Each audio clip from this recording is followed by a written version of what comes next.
Je m'appelle Mouchagaloussa Namegabe Hervé Merou. Je suis journaliste culturel et artiste slammer, mais également facilitateur des ateliers en art oratoire, entre autres le slam, la poésie, le rap, l'éloquence, le da poetry, les spoken word, voilà. Et je suis congolais, des Bukavu. Le slam bouillonne dans le cerveau, dans la plaie j'ai remis le couteau, non pas pour escagasser, mais pour presser l'abcès. Ah tiens, on n'avait pas encore commencé là. Eh, ma kweli. Merou, c'était un garçon timide, juste comme ça. Je crois que ça s'améliore, les années passent et ça s'améliore un peu. Je crois que je suis en train d'y arriver. Je commence à devenir un peu bavard, mais pas trop. Alors, c'est parti quand j'étais encore à l'école secondaire. Quand j'étais encore à l'école secondaire, entre 2010 et 2016, ça doit être l'intervalle. Et là, j'étais comme quelqu'un qui aimait plus les mots, quoi. En tout cas, j'aimais les mots. Il est de ces cours-là que quand on introduit, quand tu vois les professeurs, tu es plus intéressé, entre autres, les cours des langues, le français, l'anglais et tout. Je ne vais pas dire que j'étais nul dans d'autres cours. Alors, ces cours-là m'ont ramené dans les livres. Et dans les livres, j'ai trouvé une passion. Cette passion était de raconter quelque chose, de décrire quelque chose, de sentir quelque chose, ok? Pour aller aussi exprimer ce que tu ressens prochainement. Et surtout que je m'école et je reconnais moi-même ma petite casquette de timide. Alors ça m'a beaucoup aidé à commencer un peu à me mettre en évidence. Quand j'ai eu mon diplôme d'État en 2016, j'ai commencé à fréquenter des centres culturels. À l'époque, c'était Ndaro Culture qui était à la Grande Poste de Bukavu, qui logeait dans la Grande Poste de Bukavu. Et il y avait comme une sorte de disciplines, en tout cas beaucoup de disciplines étaient invitées là-bas, entre autres le slam. D'ailleurs, nous sommes la toute première génération. Je ne vais pas dire que nous sommes vraiment le premier slammer sur scène, parce qu'avant nous, il y a encore un autre docteur Emma.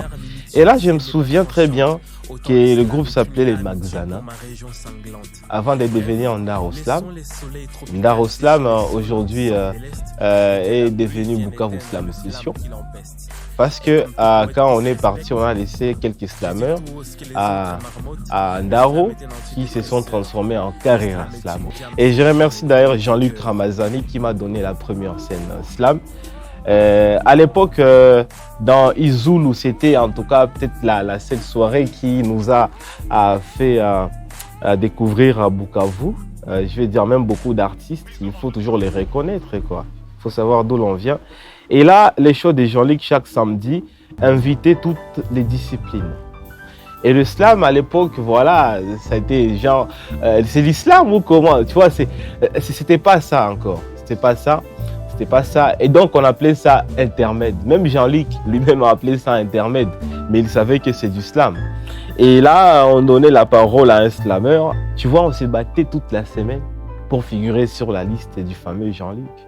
Heureusement, on n'était pas nuls. On avait cette opportunité de temps en temps. Et on prestait. Et c'est là que les gens commencent un peu à découvrir le slam. Aujourd'hui, je suis devenu slammer des carrières et des professions.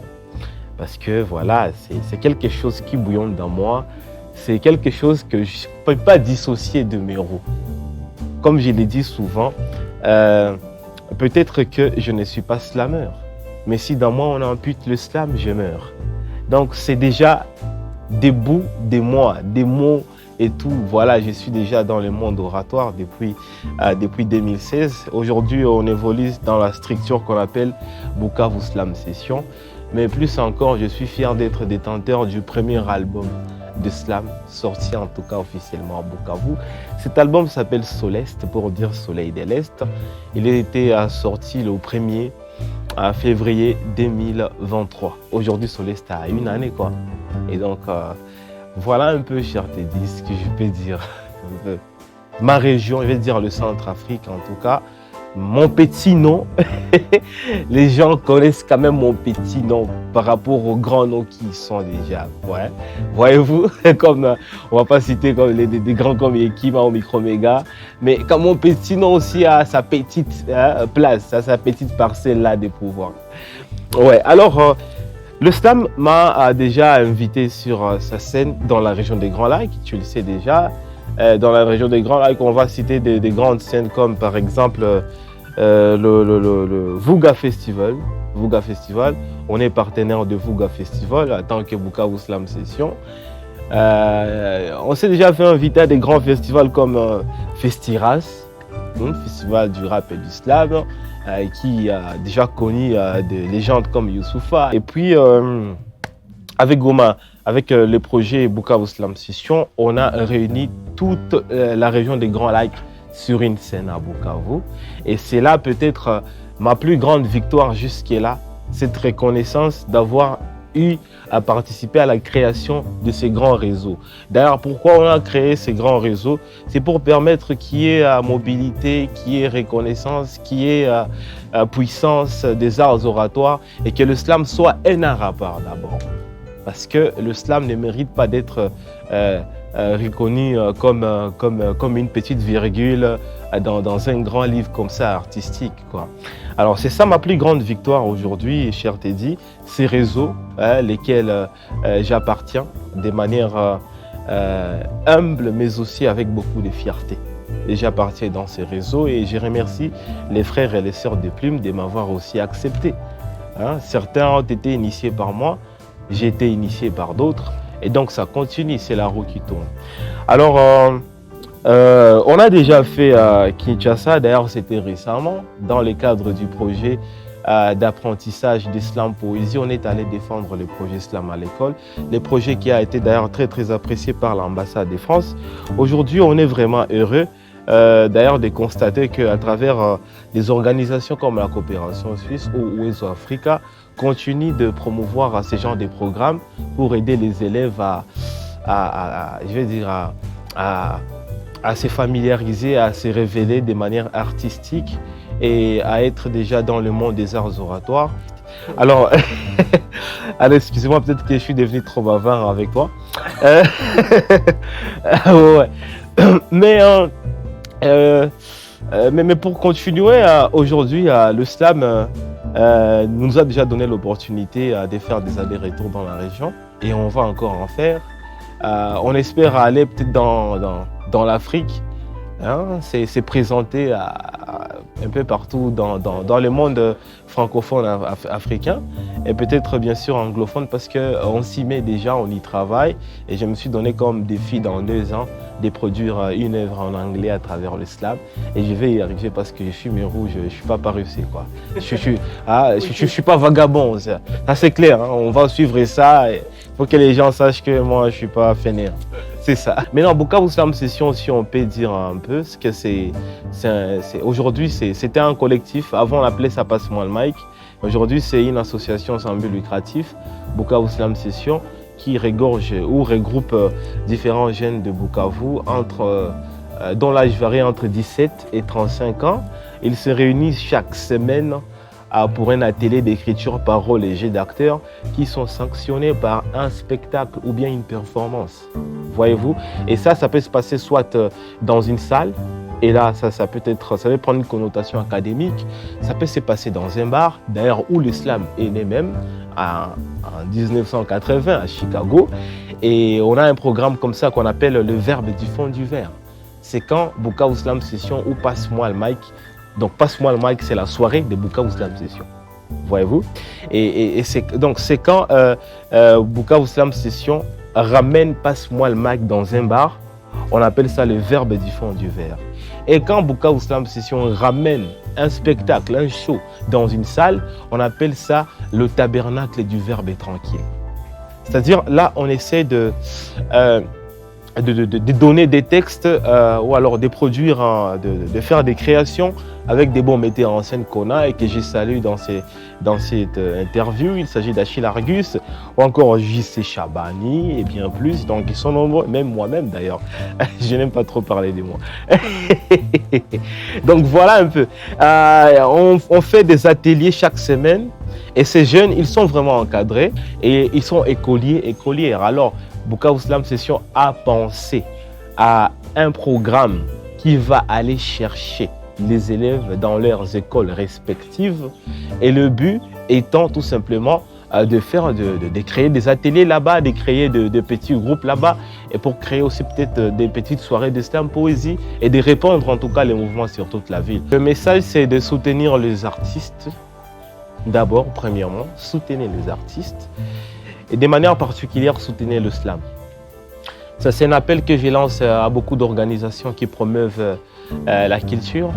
Et d'ailleurs, merci déjà à celles avec lesquelles nous travaillons déjà depuis longtemps. Je vais rendre hommage à West Africa Initiative, à AFEM, à l'Association des femmes des médias. Je vais rendre hommage à la Bénévolencia, à la coopération suisse et même à l'Institut français Bukavu. Ce sont des organisations quand même qui appuient le slam et c'est très très intéressant. Donc il y a déjà beaucoup de jeunes qui s'initient déjà à ces styles et ça nous fait plaisir, nous, en tant que leurs grands frères, parce qu'on est peut-être vieux, mais pas trop. Moi, je suis jeune, hein, mais on est vieux déjà dans ces métiers parce que nous sommes la première génération. Il y a nos petits frères, nos petites sœurs maintenant qui arrivent avec les programmes slam à l'école ou avec autre chose. Et c'est là que moi je demande, en tout cas à Bukavu, de nous soutenir, aux organisations de nous appuyer, d'appuyer nos programmes et de faire en sorte que l'artiste soit respecté et qu'il puisse vivre de son art. C'est tout ce que j'ai à dire. Mais s'il faut aussi parler de Meru de manière un peu particulière, parce que Meru c'est un grand, un artiste. Donc qu'est-ce qui se passe aujourd'hui? Meru c'est un artiste, tu vas couper là-bas, s'il te plaît, là aujourd'hui. Non, je veux pas. Meru c'est un artiste qui a besoin aussi du soutien. J'ai beaucoup de projets perso, beaucoup de projets de création. À ces mêmes organisations, je demande encore soutien. C'est-à-dire, je fais les arts oratoires en général, je suis dans le slam poésie, les contes et légendes surtout, c'est ça ma zone de confort. Et peut-être que prochainement, je vais essayer autre chose, mais c'est ça d'abord le slam et les contes et légendes. Je suis sur les réseaux sociaux. J'ai un album d'islam qui est sur beaucoup de plateformes de téléchargement, entre autres Spotify, Deezer, Apple Music, YouTube. Allez écouter Meru Mégaphone, tapez juste Meru Mégaphone. Je vais sortir un EP. On appelle ça Extending Play. Extending Play pour préparer un nouvel album prochainement. Que je vais inviter en tout cas les fans à me soutenir parce que l'EP va sortir avant la fin de cette année 2024. Je suis en train de tourner des clips en ce moment et il s'agit du clip de la chanson Rendez-vous que j'ai fait avec Patricia Camosso et j'espère très très bien que le public ira consommer ça et puis allez vous délecter quand même à travers du Meru Mégaphone, c'est intéressant. Denota, merci beaucoup. J'ai visité les locales. J'apprécie beaucoup le courage de Teddy et son équipe. Bravo, c'est la jeunesse qui gagne. C'est la preuve qu'il est de ces jeunes qui ne sont pas passifs, qui ne sont pas oisifs. Et ça rime parce que je suis slameur. Normalement, ouais, ça rime parce que je suis slameur. Et je demande aux gens, à Bukavu, à tout le monde de respecter les jeunes qui essayent. À l'occurrence, Teddy et Denota et toute l'équipe de Denota. Et que Dieu nous bénisse, quoi. Merci. Et prochainement, je suis prêt à rentrer ici. Et je l'ai même demandé un clip. J'espère qu'il va me donner ça.